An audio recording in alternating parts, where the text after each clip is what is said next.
Halo minasang, kembali lagi bersama channel Makan Jepang Official. Di video kali ini saya akan menge-share video tahapan seleksi bagi calon peserta pemagangan IM Japan khusus jalur negeri ya. Tahapan seleksinya itu nanti seperti apa, prosesnya seperti apa, prosedurnya seperti apa. Yuk ikuti terus video dari saya, jangan di skip, jangan dilewatkan ya. Ikuti terus, check it out.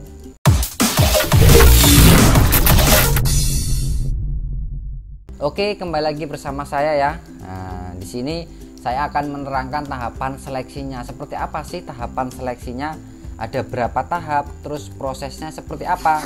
Nah, simak terus ya. Nah, di sini saya sudah membawa brosur dari LPK saya ini ya. Nah, nanti ini sudah tertera semuanya. Prosesnya seperti apa? Tahapannya seperti apa? Nah, ini saya akan terangkan satu persatu ya. Jadi tahapan yang pertama ya. Jadi sebelum kita langsung masuk ke pembahasan ini ya, saya ingatkan jangan lupa dukung channel saya terus dengan cara like, subscribe, dan komen, dan share kepada teman-teman kalian semua jika konten ini bermanfaat ya. Oke, dan yang sudah subscribe saya ucapkan terima kasih. Oke, langsung saja kita kembali ke tahapan seleksinya ya. Di tahapan seleksi yang pertama yaitu pemeriksaan atau administrasi awal. Yang dicek apa aja nanti, kayak perlengkapan dokumennya, terus persyaratan dokumennya itu sudah lengkap apa belum, terus memenuhi syarat dari KTP, KK, akte, dan lain sebagainya itu ya. Nah, dan dicek semua untuk pendaftaran yang pertama itu ya. Nah, jadi biasanya administrasi pendaftaran itu kurang lebih 350.000. Jadi 350.000 itu untuk 4 hari sudah mendapatkan makan ya, makan selama 4 hari sama mesnya. Jadi makan sehari 3 kali ya, itu untuk administrasinya. Oke, setelah administrasi selesai, nanti di hari kedua di tes hari pertama ya, maaf ya, di tes hari pertama itu nanti adalah tes matematika. Nah, yang pertama nanti tes matematika. Nanti matematikanya itu matematika dasar ya, jadi matematika anak SD ya, kalau kayak pengurangan, pembagian, perkalian, terus kubus dan lain sebagainya. Intinya adalah anak SD, jadi mudah lah soalnya. Itu nanti ada 20. Nah, di sini ya nanti akan saya lampirkan di layar ini ya. Nah, nanti dilihat di sini ya. Jadi soalnya 20, waktunya 15 menit ya, seperti itu. Terus yang nomor 2, tes yang di hari kedua. Jadi kalau tes hari pertama matematika nanti setelah tes selesai langsung diumumkan. Jadi gagal apa enggaknya nanti langsung ketahuan. Jadi minimal benar 14 soal. Lah bagaimana kalau saya benarnya 13 soal, otomatis gagal. Ya seperti itu. Jadi kalau sudah benar 14 nanti akan lolos ke tahap seleksi selanjutnya, yaitu tes kesemaptaan tubuh. Kalau sudah gagal tes matematika ya sudah pulang, dipersilahkan pulang. Nah, seperti itu. Tapi kalau lolos matematika lanjut ke tes kesemaptaan tubuh. Nah, meliputi apa kesemaptaan tubuh ini? Jadi meliputi yang pertama tinggi badan ya. Tinggi badan minimal laki-laki itu 160 cm. Ya, 160 cm, dan perempuan 150 cm. Nah, bagaimana kalau kurang 1 cm aja? Tetap tidak bisa ya, walaupun kurang 1 cm saja itu tidak bisa ya. Jadi harus sesuai dengan persyaratannya, 160 bagi laki-laki, 150 bagi perempuan ya. Terus kesemaptaan yang selanjutnya itu berat badan. Nah, berat badan laki-laki minimal berapa? 50 kilo, dan perempuan minimal 40 kg. Nah, kalau kurang 1 kilo, biasanya kalau kurang itu nanti disuruh keluar dulu, kita disuruh minum ya, ibaratnya minum mungkin 1 botol 1 liter atau 2 liter minum, terus makan buah, pokoknya bisa sampai nambah 1 kilo. Kalau belum nambah ya nanti disuruh makan terus sampai bisa nambah kekurangannya tadi ya. Terus tidak cacat tubuh ya, tidak cacat tubuh ya, bentuk tubuh itu proporsional, tidak ada cacatnya. Misalkan mungkin kukunya hilang 1, entah di situ bertindih, entah di situ giginya giginya apa namanya, kropos ya, seperti itu. ya. Terus yang selanjutnya tidak patah tulang atau bekas patah tulang ya. Tidak ada bekas patah tulang ataupun patah tulang, tidak boleh ya. Jadi kalau ada gimana ya gimana ya, enggak boleh, pokoknya enggak boleh intinya ya. Di situ kalau di situ mungkin kalau program swasta insya Allah masih bisa ya kalau patah tulang ya. Kalau program IMJAPAN negeri itu tidak bisa. Terus selanjutnya penyakit kulit ya, panu, kadas, kurap dan lain-lain itu tidak boleh. Kalau ada disuruh berobat dulu, kalau sudah sembuh nanti bisa lanjut ikut tes seleksinya ya. Terus yang ketiga gigi ya, di situ gigi tidak boleh keropos, terus tidak boleh ompong yang di bagian depannya. Kalau ada keropos itu bisa nanti ditambal, terus bisa dibersihkan. Pokoknya kalau masalah gigi, kalau keropos, kalau di situ kroak lubangnya besar disuruh mencabut, dan di situ bisa ditempel bagian yang keropos. Kalau bisa ditempel, kalau tidak ya dicabut ya, seperti itu. Terus disfungsi organ tubuh, jadi tidak boleh misalkan apa ya, nanti dicek juga kemaluannya, juga dicek di situ ada apa namanya gatal-gatal kulitnya enggak, nanti dicek semua ya.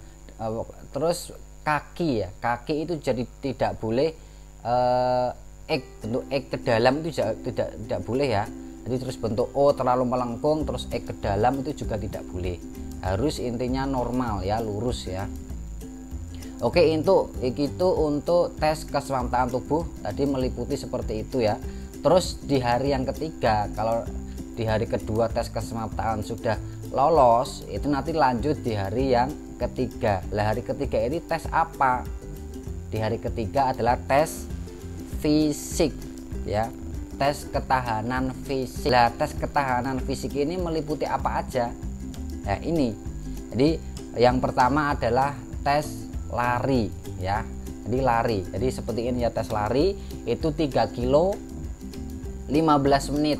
Nah 3 kilo 15 menit. Nah, bagaimana kalau melebihi 15 menit, maaf ya, melebihi 15 menit ya otomatis gagal.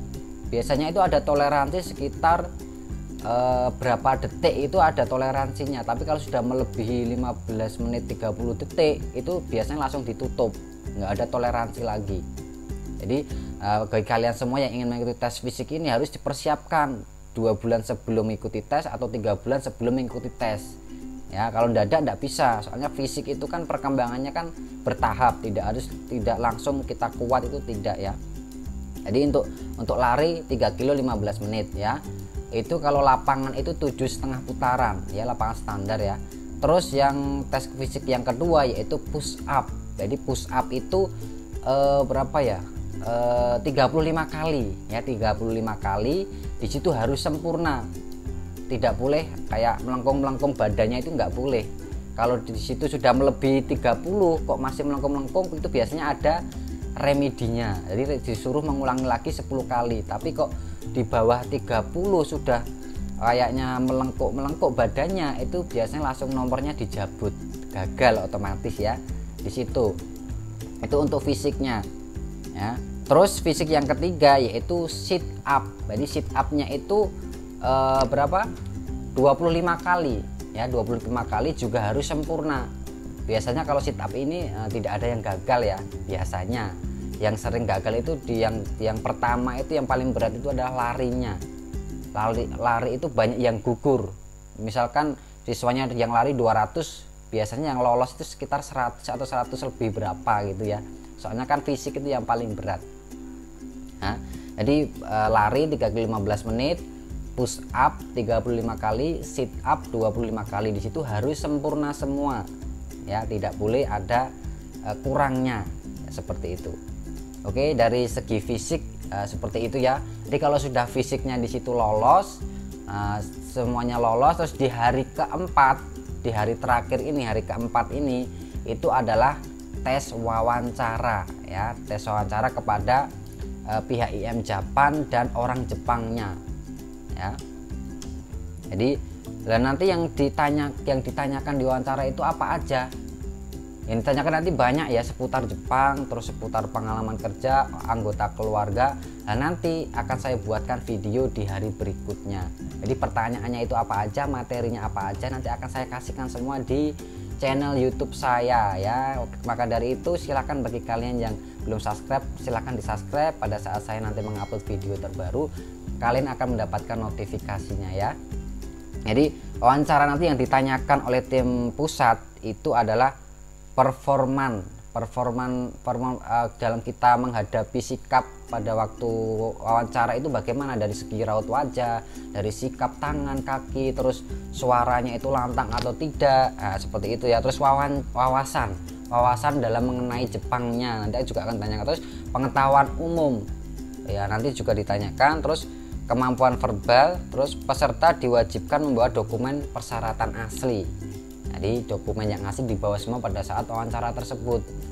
Ya nanti dikasihkan ke dalam map ya yang rapi, nanti dikasihkan ke pihak yang mewawancarai, seperti itu. Ya, terus wawancara ini sudah selesai ya, terus kita pulang ke rumah masing-masing. Biasanya itu jarak 1 minggu atau 2 minggu langsung ada pengumumannya. Kamu lolos wawancara apa tidak, terus bisa lanjut ke tahap selanjutnya apa tidak, nanti akan ada pengumumannya dari penanggung jawab kalian masing-masing. Jadi seperti itu. Terus kalau sudah dinyatakan lolos ya, nanti di hari atau minggu-minggu berikutnya itu akan diadakan medical check up ya. Medical check up di situ full ya, medical check up full, meliputi nanti banyak sekali. Jadi medical check up itu tempatnya ya sudah disesuaikan di tempat kalian masing-masing. Kalau di Jawa Timur ya di Surabaya, kalau di Jawa Tengah ya di Semarang, dan pokoknya sesuai tempat daerah kalian masing-masing ya. Kan sudah ditentukan semuanya tempatnya. Jadi tes kesehatan medical check up itu apa aja sih yang dicek? Jadi dari rumah sakit, laboratorium, klinik yang telah diakui, nanti yang dicek itu meliputi pemeriksaan darah, terus urin, mata, fases ya, paru-paru, narkoba, asam urat, ginjal, HIV, AIDS, dan lain-lain. Pokoknya intinya keseluruhan nanti akan dicek. Makanya ya jaga kesehatan diri kalian masing-masing ya. Jangan, mumpung kita masih muda, jangan hidup sesukanya. Hiduplah sehat, karena tujuan kita itu kan masih panjang ya. Mumpung kita masih muda, kita raihlah cita-cita setinggi mungkin ya, seperti itu. Dan apabila medical check up ini kok nanti sudah selesai, terus pengumumannya biasanya sekitar berapa ya, 2 mingguan kalau tidak salah, 2 minggu 3 minggu pokoknya keluar. Kalau di situ kok kita unfit atau tidak sehat, berarti kita gugur, kita mengurangi lagi dari awal, seperti administrasi, tes matematika, keselamatan tubuh. Jadi kita mengulangi dari awal lagi. Makanya jangan sampai gagal, jagalah kesehatan kita ya, seperti itu. Terus terus tes selanjutnya setelah dinyatakan lolos tes medical check up, yaitu nanti kita tes bahasa Jepang ya, tes kemampuan bahasa Jepang. Jadi nanti kita belajar dulu. Jadi sebelum menghadapi tes bahasa Jepang ini biasanya dikasih waktu antara 2-3 bulan kita belajar. Nanti kita persiapkan tes bahasanya dari bab 1 sampai bab 12, dari kosakatanya, hiragana, katakana, semua nanti diajari di penanggung jawab kalian masing-masing, khususnya di LPK ya. Nah, jadi nanti diajarkan semua. Nanti tes bahasa seperti namanya kakuning ya di situ. Kalau di situ kok tes bahasanya, yang kan tes bahasa itu diberi kesempatan 3 kali. Kalau yang pertama lolos ya alhamdulillah. Kalau nanti yang pertama gagal, nanti tes yang kedua kali gagal, yang terakhir yang ketiga kali nanti langsung di pusat di Lembang atau enggak di Jakarta. Makanya jangan sampai gagal tes bahasa Jepang ini. Ya sebenarnya kalau kita serius, kita sering belajar, insya Allah tes sekali itu langsung lolos. Soalnya kalau kita sering belajar itu soalnya mudah-mudah ya, seperti itu. Oke, kalau tes bahasa di situ sudah lolos, terus yang ke-8 nanti kita disuruh membuat paspor. Nanti ada rekomendasinya dari Depnaker Trans RI ya. Jadi pembuatan paspor itu masa berlakunya biasanya 5 tahun ya, pembuatan paspor. Kalau sudah pembuatan paspor yang ke-9 ya, yang ke-9 tahap seleksi yang ke-9 yaitu pelatihan tahap 1 ya. Pelatihan tahap 1 selama 2 bulan 10 hari di daerah seleksi kita masing-masing. Misalkan kita seleksinya di Jombang, Jawa Timur ya, berarti pelatihan kita di Jombang, Jawa Timur. Kalau di Surabaya, di Jawa Tengah ya di Jawa Tengah, di Jawa Barat ya di Jawa Barat ya, tergantung daerah kalian masing-masing seleksinya itu di mana. Nah, oke. Jadi selama 2 bulan 10 hari itu kita belajar lagi kedisiplinan, bahasa Jepang, terus mental kita digembleng ya, seperti itu semuanya diajarkan di pelatihan tersebut ya. Terus yang terakhir, tahap terakhir yang nomor 10 itu adalah pelatihan tahap 2 ya, di nasional. Pelatihan tahap 2 nasional selama 2 bulan ya. Tempatnya di mana? Di tempatnya di sini yang tertera adalah di CFS Bekasi ya, di CFS Bekasi, terus sama di Lembang Bandung ya, sama di CFS Bekasi sama di Lembang Bandung. Nanti alamatnya nanti bisa saya tuliskan di sini ya. Nah, di sini nanti bisa kalian lihat sendiri. Nanti tahapan seleksinya seperti itu. Jadi selama 2 bulan di pusat nasional itu juga sama, pelatihan bahasa lagi, terus komunikasi dengan bahasa Jepang, kedisiplinan, digembleng mental kita, dan di situ kita juga harus bisa bertanggung jawab atas perbuatan kita. Terus kita juga harus menjaga ketahanan tubuh kita seperti itu. Oke, jadi itu ya dari tahap seleksi calon peserta program magang ke Jepang dari 1 sampai 10. Apabila ada yang belum paham silahkan ditanyakan di kolom komentar. Tanya sebanyak-banyaknya tentang magang Jepang yang khusus jalur IM Japan ini. Tanya sebanyak-banyaknya, enggak apa-apa. Nanti kalau saya bisa jawab langsung saya jawab, kalau saya belum tahu akan saya tanyakan ya, seperti itu. Nah, terus untuk fasilitasnya apa aja, fasilitas dan keuntungan magang Jepang khusus IM Japan ini nanti akan saya bahas di video selanjutnya. Keuntungannya apa aja sih, keunggulannya apa. Nanti keuntungannya IM Japan ini sangat banyak sekali ya, nanti akan saya bahas di video selanjutnya. Oke, terima kasih ya buat kalian semua yang sudah menonton video dari saya dari awal sampai akhir ya. Sebelum saya mengakhiri video dari saya ini, jangan lupa bantu channel saya terus dengan cara like, komen, subscribe, dan bunyikan tanda loncengnya ya, karena 1 subscribe dari kalian itu sangat mendukung sekali channel saya ini. Oke, tunggu video saya selanjutnya dan jangan lupa dukung channel saya terus. Oke, assalamualaikum warahmatullahi wabarakatuh. Jamata Astane.